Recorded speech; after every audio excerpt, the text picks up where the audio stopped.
ശബരിമല സ്വർണ്ണ കവർച്ചയുമായി ബന്ധപ്പെട്ട നിയമസഭയിൽ ഇന്നും ബഹളം. സഭാ നടപടികൾ ബഹിഷ്കരിച്ച് പ്രതിപക്ഷം ഇന്നും ഇറങ്ങിപ്പോയി. സഭാ നടപടി തുടങ്ങിയ ഉടൻ മുദ്രാവാക്യം വിളിയുമായി പ്രതിപക്ഷ ബഹളം തുടങ്ങി.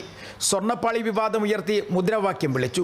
മൈക്ക് കിട്ടുമ്പോൾ മന്ത്രിമാർ സോണിയാഗാന്ധിയെയും എംപിമാരെയും അപമാനിക്കുന്നത് അംഗീകരിക്കാനാകില്ലെന്ന് പ്രതിപക്ഷ നേതാവ് ആരോപിച്ചു. മുഖ്യമന്ത്രി പിണറായി വിജയന്റെ കൂടെ ഉണ്ണികൃഷ്ണൻ പോറ്റി നിൽക്കുന്ന പടം ഉണ്ടല്ലോ, ഞങ്ങൾ അധിക്ഷേപിച്ചില്ല.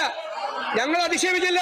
മുഖ്യമന്ത്രി ഞങ്ങൾ അധിക്ഷേപിച്ചില്ല. അതുകൊണ്ട് അത്തരം ഇരട്ടത്താപ്പ് ചെയ്യുന്നത് ഇവരാണ്. ഇരട്ടത്താപ്പ്. ഇതോടെ ഭരണ പ്രതിപക്ഷ അംഗങ്ങൾ ബഹളം തുടങ്ങി. പ്രതിപക്ഷ നേതാവിനെതിരെ മന്ത്രിമാരുടെ കൂട്ടായ ആക്രമണം. പ്രതിപക്ഷ നേതാവ് ഇരട്ടത്താപ്പിന്റെ നേതാവാണെന്ന് മന്ത്രി MP രാജേഷ്. ഇന്നലെ ഇവിടെ നടന്നതിനെ മുഴുവൻ അദ്ദേഹം ഇപ്പോഴും ന്യായീകരിക്കുകയാണ്. ഇതാണ് ഇരട്ടത്താപ്പ് എന്ന് പറയുന്നത്. ബഹുമാനപ്പെട്ട പ്രതിപക്ഷ നേതാവ് ഇരട്ടത്താപ്പിന്റെ നേതാവ് കൂടിയായി മാറിയിരിക്കുകയാണ് സർ.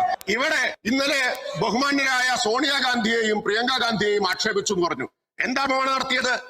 BBG റാംജി ബില്ല് പാസാക്കിയ ശേഷം പ്രധാനമന്ത്രി നരേന്ദ്രമോദിയുടെ കൂടെ പ്രിയങ്ക ഗാന്ധി ചായ കുടിച്ചു എന്ന് പറഞ്ഞതാണോ ആക്ഷേപം? കുടിച്ചതാണോ ആക്ഷേപം? അതാണ് നിങ്ങൾ ആലോചിക്കേണ്ടത്. സോണിയാഗാന്ധിയെ തെരുവിലിട്ട് ചെണ്ട കൊട്ടാൻ അവസരമൊരുക്കുന്നത് പ്രതിപക്ഷ നേതാവാണെന്ന് മന്ത്രി P രാജീവിന്റെ ആരോപണം. എത്ര മുഖ്യമന്ത്രിമാർ സോണിയാഗാന്ധിയുടെ അപ്പോയിന്റ്മെന്റ് കിട്ടാതെ പാർട്ടി വിട്ടുപോയി?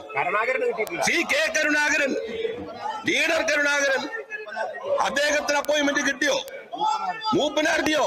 അപ്പൊ ഈ സ്വർണം കട്ടവൻ, കട്ട സ്വർണം വാങ്ങിയവൻ, അത് ഉരുക്കിയെടുത്തവൻ, അവര് എങ്ങനെ സോണിയാഗാന്ധിയുടെ അടുത്തേക്ക് എത്തിച്ചു എന്ന് അങ്ങ് പറഞ്ഞാൽ സോണിയാഗാന്ധിക്ക് 10 മാറ്റിന്റെ തിളക്കം. ഇപ്പോൾ അദ്ദേഹം പറയിക്കുമ്പോ സോണിയാഗാന്ധി ഇരുട്ടിൽ നിർത്തുന്ന പ്രതിപക്ഷ നേതാവ് BJPയുടെ നാവായി മാറിയിരിക്കുന്നതാണ് യാഥാർത്ഥ്യം. ലാവ്ലിൻ കേസുമായി ബന്ധപ്പെട്ട് സുപ്രീം കോടതി ചീഫ് ജസ്റ്റിസ് ബാലിയെ നാടുകടത്തണമെന്ന് പറഞ്ഞ നേതാവാണ് മന്ത്രി P രാജീവെന്ന് പ്രതിപക്ഷ നേതാവ് തിരിച്ചടിച്ചു. SNC ലാവ്ലിൻ കേസ് CBIക്ക് വിട്ടപ്പോൾ അന്നുണ്ടായിരുന്ന ചീഫ് ജസ്റ്റിസ് ബാലിയെ നാട് കടത്തണം എന്ന് പറഞ്ഞ് ബാലി കോഹ്ലി എന്ന് പറഞ്ഞ് ഹൈക്കോടതിയിലേക്ക് സമരം സംഘടിപ്പിച്ച ആളാണ് ഈ പാർലമെന്ററി കാര്യമന്ത്രി. എറണാകുളത്ത് സമരം പ്ലാൻ ചെയ്യുന്നത് കനകോലു ആണെന്നായിരുന്നു V ശിവൻകുട്ടിയുടെ പരാമർശം. ഇതിനിടയിൽ ഭരണ പ്രതിപക്ഷ അംഗങ്ങൾ പ്ലക്കാർഡുകൾ ഉയർത്തി ബഹളം വെച്ചു. പ്രതിപക്ഷം ചോദ്യോത്തരവേള ബഹിഷ്കരിച്ചെങ്കിലും സഭാ നടപടികൾ തുടർന്നു. Kerala vision news, Thiruvananthapuram.